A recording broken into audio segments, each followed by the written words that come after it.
Meu padrasto tentou me tirar da herança da minha mãe durante a leitura do testamento. Quando meu padrasto decidiu, em voz alta e com um sorriso satisfeito, que eu não receberia nada do que minha mãe construiu em vida, eu apenas fiquei sentada e ouvi. O problema é que ele achava que aquela reunião tinha sido marcada para me humilhar, e eu achava que tinha sido marcada para encerrar um processo legal. No fim das contas, só um de nós estava certo. E talvez seja por isso que até hoje, parte da família diga que eu fui fria demais naquele dia. Meu nome é Helena, tenho 26 anos, e cresci acreditando que família era algo que se sustentava mais por convivência do que por sangue. Minha mãe, Mariane, me adotou oficialmente quando eu tinha 11 anos. Antes disso, ela já era minha mãe em tudo que importava. Nas noites em claro, quando eu ficava doente nas reuniões escolares, nos aniversários improvisados quando o dinheiro apertava. A adoção foi só o carimbo jurídico de algo que já existia. Ela se casou com Richard 4 anos depois. Richard nunca me bateu, nunca gritou comigo, nunca fez nada que pudesse ser facilmente apontado como abuso. Ele só fazia questão de deixar claro que eu era temporária. Comentários soltos, sempre sorrindo.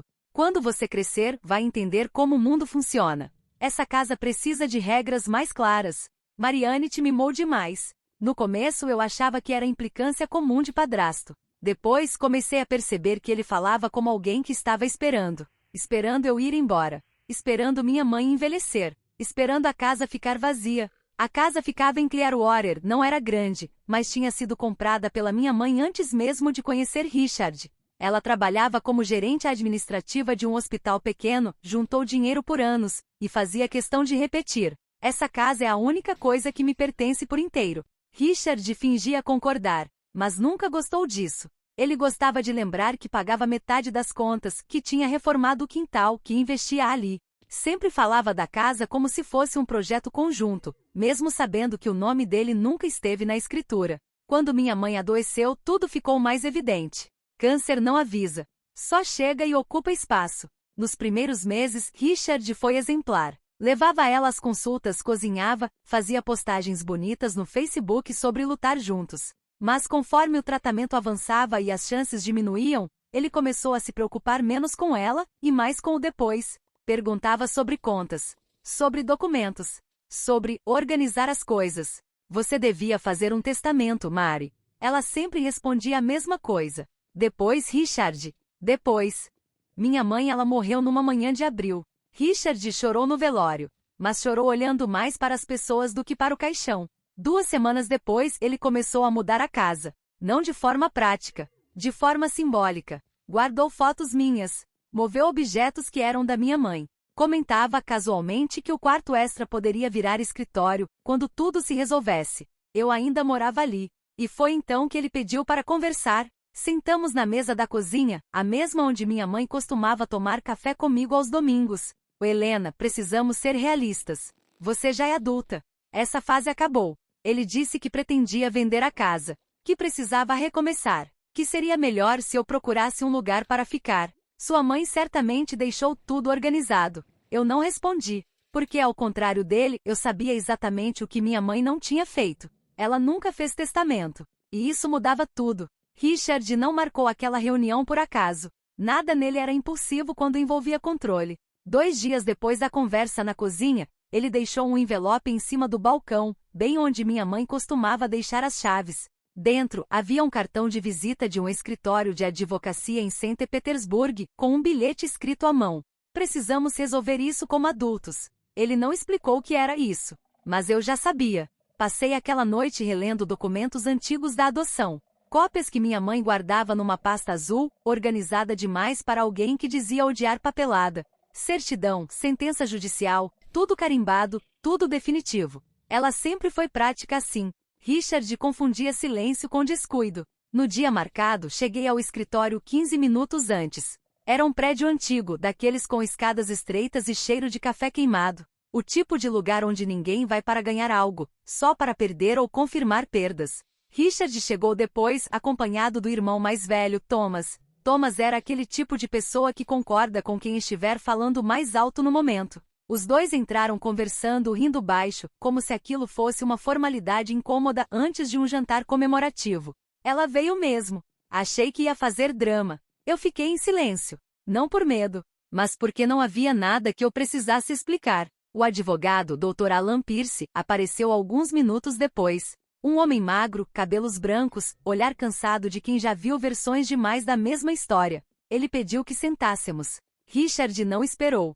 Vamos ser objetivos. Minha esposa faleceu. Não deixou testamento. E eu quero deixar claro que minha enteada não tem direito a nada. Ele disse isso olhando diretamente para mim, como se estivesse esperando reação. Thomas cruzou os braços, satisfeito. O Dr. Pierce não respondeu de imediato. Abriu uma pasta. Folheou alguns papéis. Respirou fundo. Senhor Moore. Richard não respondeu. Senhor Moore repetiu com calma. Antes de qualquer decisão, precisamos esclarecer alguns pontos. Richard sorriu confiante. Claro. Afinal, fui casado com Marianne por quase 8 anos. O advogado assentiu. Sim, mas a senhora Marianne Moore adotou legalmente Helena quando ela tinha 11 anos. Correto? Eu senti o ar mudar. Richard pescou. Sim, mas isso foi antes do casamento. Exato. O advogado apoiou os cotovelos na mesa. Na ausência de testamento, a lei de sucessão da Flórida determina que os bens sejam destinados aos herdeiros diretos. Filhos adotivos possuem os mesmos direitos que filhos biológicos. O silêncio foi imediato. Thomas franziu a testa. Mas ele é o marido. O cônjuge pode ter direito a uma parte, explicou o advogado, dependendo da situação. Porém, a casa foi adquirida antes do casamento. As contas estavam apenas no nome da falecida. O seguro de vida tem como beneficiária a filha. Richard riu. Uma risada curta, desacreditada. Isso não faz sentido. Faz. O advogado virou a pasta na direção dele. E está tudo aqui. Richard começou a folhear os documentos com pressa, como se a velocidade pudesse mudar o conteúdo. E isso está errado. Ela nunca faria isso comigo. Eu falei pela primeira vez.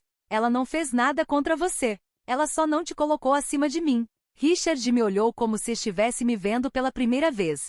Não como a enteada inconveniente, mas como alguém que não podia mais ser empurrada para fora. Então a casa, ele começou. Pertence a Helena, confirmou o advogado. Assim como as contas, investimentos e o seguro.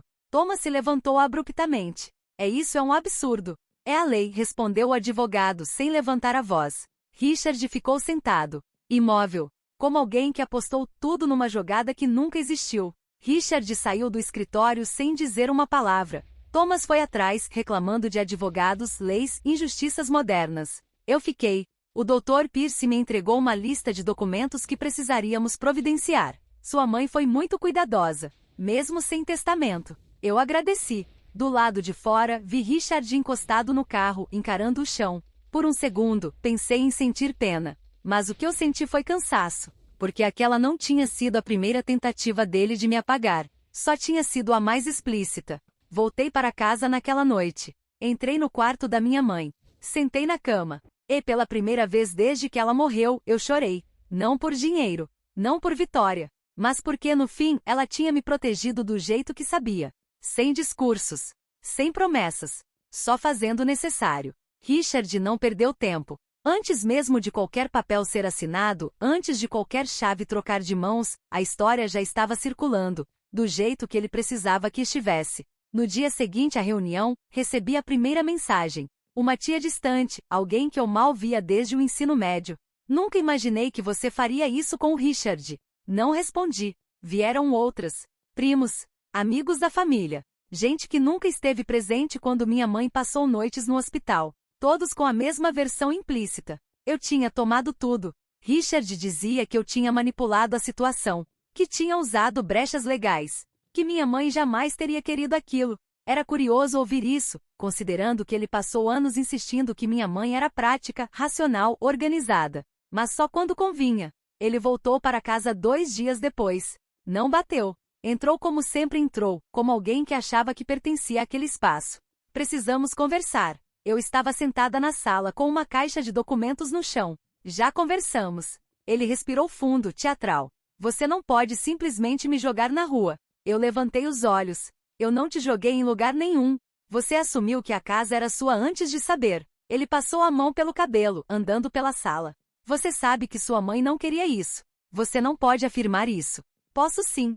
Eu era o marido. E eu era a filha. Silêncio. Não um silêncio pesado. Um silêncio constrangedor. O que você quer? Ele perguntou. Que você saia.